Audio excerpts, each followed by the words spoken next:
नोकरीच्या आणि शिक्षण क्षेत्रात आरक्षण महत्त्वाचं आहे. सर तुम्हाला खोटं बोलत नाही. आज मी वैद्यकीय शिक्षण चालू आहे माझं.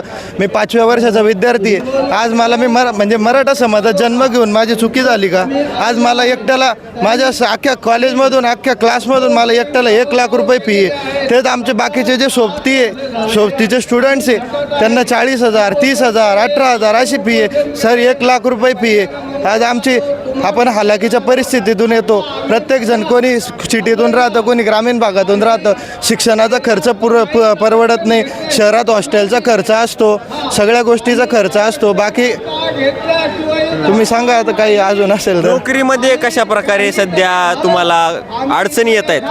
नोकरीमध्ये अडचणी येत आहेत ना सर. जिथं 200 मार्काची एक्झाम राहिली, समजा तलाट्याची एक्झाम आता 200 मार्काची सध्या, त्या 200 पैकी अक्षरशः ओपनचा कट ऑफ लागतो 192, 195, 196.